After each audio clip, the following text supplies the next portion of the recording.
It was August 1st, 2022 when Real Madrid chief scout Juni Calafat, a close confidant of Real Madrid President Florentino Perez, traveled to London to meet with Jude Bellingham's father at the Chelsea Harbour Hotel. Jude Bellingham was in London to face Chelsea with Dortmund. Calafat and Perez's representatives met with Jude Bellingham's father in the hotel, where Calafat gave Jude's father a gift from Perez.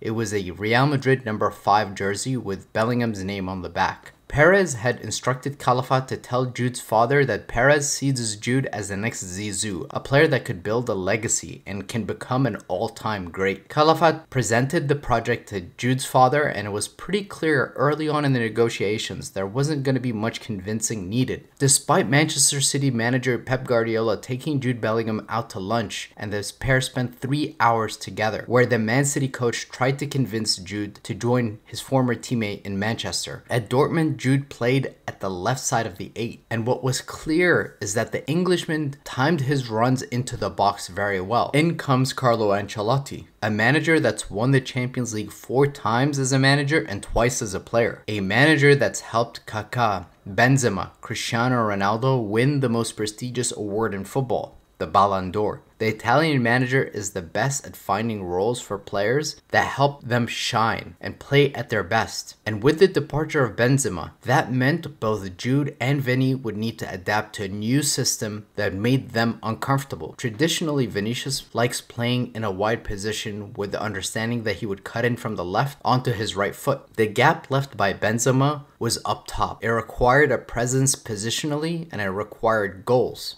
Early on in the season, we saw Jude Bellingham shine, making runs from deeper positions that made it very difficult to track. Bellingham's instinct on where he should be when the ball is floated in the box is second to none. But his off-ball play was superb as well. Jude was putting in tackles, providing a two-way presence both defensively and offensively. And with Vinny picking up an injury in November of last year, Jude had to pick up the slack, and he delivered in crucial moments. By February of this year, Jude was the heavy favorite to win the Ballon d'Or. In case you're wondering how they figure out who the Ballon d'Or should go to, it's based on 3 different things. Number 1, it's the individual performances throughout the season, and it's no longer based on the calendar year. Number 2, it's based on the team's success. So if you win big awards, if you win the Euros, you win the World Cup, that goes into account as well. And the third thing is player behavior. So just making sure that you're not doing anything to get yourself sent off every other week. When looking at the number of matches Jude Bellingham has played versus Vinicius, Bellingham has played a total of 36 matches, whereas Vinicius played 30. But of course, Vinny was out for 2 months with an injury. When looking at some of the decisive games that Jude Bellingham helped us win, such as the Clásico, the late winners against teams like Union Berlin, the late winner against Getafe, and many other crucial goals that he scored, they mostly happened in the league, in La Liga. But when you compare that to some of Vinicius's performances in crucial games, you can understand why the Bernabeu today was chanting Ballon d'Oro at Vinicius during Real Madrid's game against Alaves. Vinicius scored a hat-trick against Barcelona in the Super Cup in Saudi Arabia. He was decisive against Girona when it was a number 1 versus number 2 in the league. He absolutely smoked their right back to the point where the guy was in tears.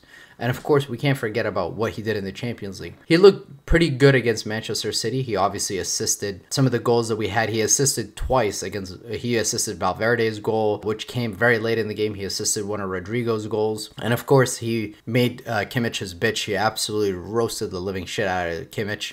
And that should go into account because those are big moments in the most crucial games of the season. So I guess the question is, would Real Madrid have won this season in La Liga without Jude Bellingham? And the answer is probably no. The other question is, would Real Madrid be in the final of the Champions League without Vinicius? And the answer is also probably no. So the question is, which do you value more? Is it La Liga? Is it the Champions League? If you go simply based on La Liga, then you have to say that Jude Bellingham has been the standout guy, and he's been performing week in, week out in La Liga, and he's helped Real Madrid secure the trophy this year. But when you look at the Champions League in the most decisive, high-pressure moments, Not only did Vinny deliver, but he demanded the ball. He asked for it. He put the team on his back. He put the team on his shoulders, and he delivered. In my personal opinion, if you're asking me who the Ballon d'Or should go to this time, I think it should be Vinicius, as of right now. And that's simply on the fact that the Champions League is the most challenging trophy to win. I think Real Madrid may have found a way to win the league this year with Vinicius coming back from injury, but I just don't see a route where Real Madrid has practically any other player in the world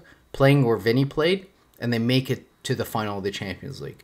I mean, he was simply the best player in that tournament, no questions asked. And another player who doesn't get his recognition usually, and who should be definitely in the consideration for the Ballon d'Or as well, is Toni Kroos. He has had a phenomenal season. I mean, this guy's more reliable than gold. He's more reliable than the US dollar. I mean, our build-up play goes all through Toni Kroos, and you just know when the center backs give the ball to him, he is the one who makes everything happen for the team. All of our build-up play flows through him, and he's just so reliable. For that reason, I mean, the guy's passing at above a 95% accuracy rate. And there's no player who can do what he does for us. He's simply an amazing player. He's also been very good defensively, winning duels. He's been very good in terms of line breaking, progressive passing, everything. So he should be another player that should be in contention for the Ballon d'Or, no question. If Real Madrid wins the Champions League against Dortmund, it may come down to who wins the Copa, who wins the Euros. So we'll see. Let me know in the comments who you guys think should win it. If you agree with me, if you think Vinny should win it. What if Kroos wins the Euros with Germany? I mean, we saw when he came back and played for Germany, he assisted in the first 30 seconds of him being back to the German team. So Germany has a bunch of ballers too. They have Musiala, they have Sane, they have him, they have Rudiger in the back. They have a lot of really high quality players. Don't sleep on Germany to win the Euros. And if they do, and Kroos wins the league, the Champions League and the Euros, he should be definitely in contention for the Ballon d'Or. And I hope that doesn't affect his decision to renew his contract, because he said he wants to leave on top. And I hope him leaving on top doesn't mean he gets the Ballon d'Or and he goes into the sunset, because that would suck for us. But let me know in the comments what you guys think. Thank you for watching, and I'll be making a lot of videos ahead of the Champions League final, so you stay tuned to that. Thank you for watching. Hala Madrid.